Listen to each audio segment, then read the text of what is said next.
Mbak Alawi itu udah dua, ada Sayyid, ada Habib. Nah, dulu yang datang berdakwah ke sini itu rumpun Mbak Alawi.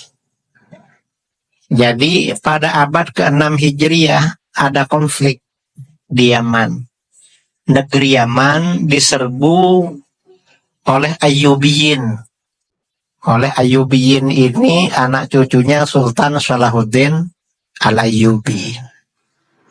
Akhirnya banyak meninggal. Sampai Sadah itu Sayyid Ba'alawi yang habis. Sejak itu yang musnah itu dua marga.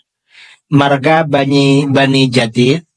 Kan Sayyid Alawi bin Ubaidillah itu anaknya kan ada tiga kan. Sayyid Alawi bin Ubaidillah. Kan ada Basri, ada Jadid. Basri sama Jadid ini. Terus Alawi. Yang Bani Basri, Bani Jadid itu musnah. Karena terbunuh semua. Kecuali seorang perempuan yang meninggal terakhir abad ke-7. Musnah waktu itu. Akhirnya banyak orang-orang Tarim Hadramut lari.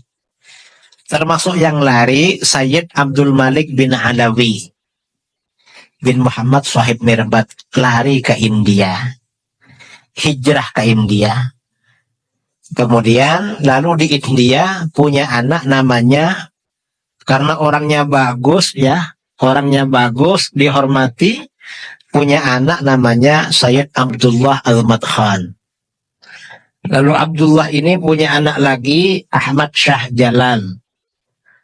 Ahmad Shah Jalal ini punya anak lagi, Jamaluddin Al-Husain. Nah, Jamaluddin Al-Husain ini yang menjadi datuknya Wali Songo. Karena para dai, ulama di Indonesia, di Nusantara, rata-rata cucunya Sayyid Jamaluddin Al-Husain. Beliau ini yang datang ke Campa menikah, kemudian sama anak cucunya berdakwah ke Aceh, lalu anak cucunya disebar, lalu beliau juga melanjutkan dakwahnya dan meninggal di Wajo di Sulawesi. Itu Pak Alawi itu. Lalu kemudian pada abad ke berapa ya? Beberapa ratus tahun kemudian kalangan habaib ke sini. Yang pertama kali datang itu dari klan Basyaiban. Kemudian Habib-Habib yang lain ke sini. Itu nasabnya sahih. Dan nggak ada yang namanya tesis. Mengapa terjadi seperti itu? Akhir zaman ini dosa besar semakin bermunculan. Termasuk membatalkan nasab. Rasulullah SAW bersabda dalam Sahih Muslim, "Ithnani finnas fihima kufrun." Dua perkara pada manusia, dua perkara ini mengandung kekufuran. Apa? At-ta'nu fil ansab, mencela nasab. Mencela nasab itu membatal-batalkan nasab. Memang sudah ada. Apa yang disabdakan oleh Rasulullah pasti terjadi. Ya contohnya ini. Dan sekarang kelompoknya ini yang dibatalkan bukan cuma nasabnya Habib. Nasabnya orang Jawa dibatalkan semua. Sama ini. Mengapa kelompok ini sudah berani ngomong bahwa penduduk Jawa itu bukan anak cucu Nabi Adam. Anak cucunya siapa? Manusia sebelum Nabi Adam. Ini kan batalkan nasab kan. Sudah ada yang ngomong begitu. Kelompok ini. Sudah batal semua. Loh, kalau bukan anak cucunya Nabi Adam dari mana? Nggak bisa. Nggak bisa kawin saudara kalau bukan jenis. Kalau beda jenis. Nah, sebenarnya yang sama-sama punya kemaluan, kan monyet kan punya ya. Artinya mirip-mirip lah dengan manusia kan. Monyet, kemudian orangutan. Tapi gimana kalau kawin dengan monyet sama orangutan? Kan nggak bisa. Apa? Nggak bisa samara. Nggak bisa sakinah mawaddah. Karena sakinah mawaddah itu kalau satu jenis kan. Yang bisa mawaddah. Nah, kita ini Orang Arab kita dapat orang Arab oke, dapat orang Cina oke, dapat orang Eropa oke, orang mana? Mengapa? Satu jenis memang sama-sama anak cucu Nabi Adam. Ini dibatalkan sama kelompok ini, bukan anak cucu Nabi Adam.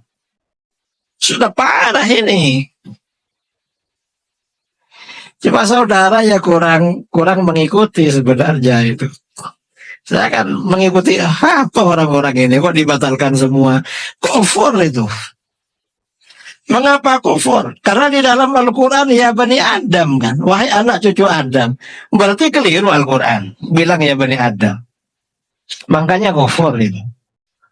Ada kufur-kufur di ini ya masalah nasab. Jadi kita jangan ikut-ikut itu. Habib itu kalau yang memang benar-benar Habib itu nasabnya sahih kepada Rasulullah Shallallahu Alaihi Wasallam. Sahih memang, nggak perlu diragukan. Kadang-kadang yang dijadikan bahan menghujat itu Habib yang nakal-nakal. Ya memang Habib ini manusia juga, dan Rasulullah juga tidak menjamin anak cucunya soleh semua. Nggak ada jaminan. Makanya Rasulullah bersabda, wahibbu ahla baiti bihubbi. Cintai keluargaku karena mencintai aku. Artinya apa? Jangan mencintai keluargaku karena soleh. Karena kalau mencintai Habib karena soleh, sama yang nggak soleh nggak suka kita. Kalau mencintai Habib karena alim, sama yang bodoh nggak suka. Mencintai Habib karena khoyir, baik, suka ngasih uang, sama yang minta-minta, yang dawir-dawir gak suka.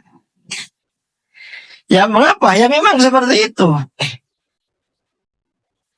Ya kita ini cinta karena cinta kepada Rasulullah. Dan Habib-Habib itu levelnya beda-beda. Kalau Habib yang alim, yang soleh, maka selain dicintai juga menjadi teladan, menjadi panutan.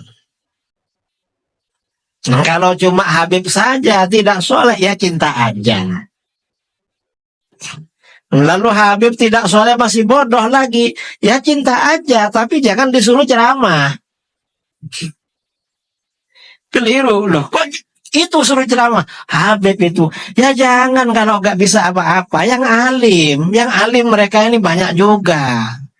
Nah, sekarang ini karena Habib kadang-kadang disuruh ceramah. Viral, akhirnya ceramahnya ngawur itu. Karena ada Habib-Habib yang viral gak bisa baca kitab itu, dan ceramahnya ngawur terus. Yang begitu jangan diundang suruh ceramah, ya dihormati aja, dicintai aja. Lah Habib yang nakal dari dulu ya ada Sayyid yang nakal, bukan cuma di sini, hatta di Mekah.